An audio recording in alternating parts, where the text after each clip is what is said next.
बस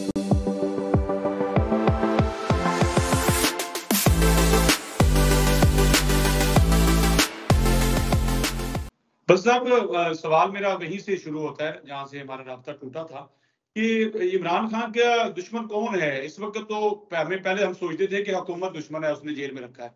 फिर स्टैब्लिशमेंट की बात को खुद ही करते हैं, जी मुझे स्टैब्लिशमेंट ने रखा हुआ है, ये हुकूमत तो इतने जो भी है ही नहीं, ये तो अर्दली हैं, पता नहीं क्या क्या है। आप जब उनके हवारियों को देखते हैं, जो बाहर 2 दर्जन के करीब उनके नुमाइंदे हैं, जब वो जेल से बाहर आते हैं तो हर किसी का एक अपने बयान होता है। अब तो बात थप्पड़ों तक आ गई है, क्या कहेंगे? देखिए चौधरी साहब, सबसे पहले इमरान खान साहब को ये देखना होगा कि उनके दोस्त कौन है। हम्म।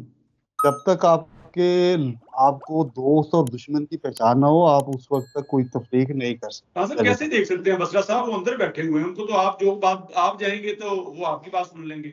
कैसे सोचें, वो देखिए कैसे देखें? एक मुल्क का वजीर आजम होना और एक एटमी ताकत के सलाहियत रखने वाले मुल्क का वजीर आजम होना, वो बहुत जीरे आदमी होना चाहिए। और उसको ऐसे ना करें, पता है वो जब वजीर आजम थे तो वो टीवी से उनको पता चलता था ये कुछ हो गया, तो फिर बुशरा बीबी उनको बताती थी। तो ऐसे कुछ।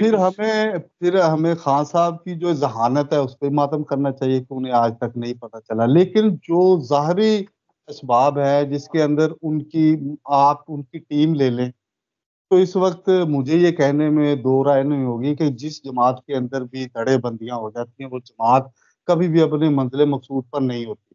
अब एक हम्म। तरफ पश्तून कार्ड है, दूसरी तरफ पंजाबी कार्ड है, तीसरी तरफ उर्दू स्पीकिंग कार्ड है, तो आप किसको सपोर्ट करेंगे? अब सारे पठान शेर अफजल मरवत की हमायत में खड़े हो गए हैं। दूसरी जी। तरफ का सलमान अकरम राजा कहेगा जी पंजाबियों ने मेरी सपोर्ट नहीं की। तो जिस जमात के अंदर इस किस्म की तकसीम हो जाए, वहां दोस्त और दुश्मन की तफरीक करना बड़ा मुश्किल हो जाता है। इमरान खान साहब को ये चाहिए कि वो डिटर्मिनेशन का मुजाहरा करें, कोई ऐसी कोर कमेटी बनाएं जो उन्हें सही तरीके से एडवाइस कर सके। ऐसे लोग पहले होने चाहिए जो इमरान खान के असल दोस्त होंगे। उन्हें सबसे पहले तो ये सोशल मीडिया का वबाल है, इसको कम करना पड़ेगा। और सेकंडली, हम्म। खान साहब को ये सोचना पड़ेगा कि मैं अगर बाहर आ गया तो मैंने किन लोगों से बात करनी है।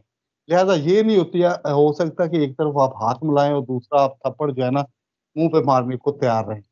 तो इसलिए इमरान खान साहब, मुझे कहने में कोई दो राय नहीं है कि वो अपने दोस्त और दुश्मन की तफरीक नहीं कर सकते। लेकिन मौजूदा लीडरशिप जो इस वक्त सरकारी गाड़ियों में घूम रही है, बड़े बड़े सरकारी हम्म। महलात में रह रही है, सरकारी खजाने पे काबज है, टाइटल एंजॉय कर रहे हैं, तो आप ये कह सकते हैं कि वो उनके दोस्त हैं या दुश्मन है। जब लीडर को एक बेड पे सोना पड़े और वहां पे उसको सिर्फ छोटा सा कमरा हो और वहां पे उसको दुनिया की कोई सहूलत ना हो, दूसरी तरफ आप देखें कि उन्हीं के लोग जो उनकी रहाई की और उनकी हक में बातें करते हैं, वो लग्जरी गाड़ियों में घूमे और रात को वो आराम लग्जरी से। में रह रहे हो। इमरान रियाज कहते हैं कि 557 दिन हो गए उनके लीडर को घर का खाना खाए हुए। बिल्कुल डेफिनेटली सोचना भी चाहिए, और इस पे इमरान खान को सोचना होगा। शेर अफजल मरवत कहते हैं कि 4 बंदे जाते हैं, खान के कान भरते हैं और खान फैसला जारी कर देता है। इस रवैये पे सोचना होगा।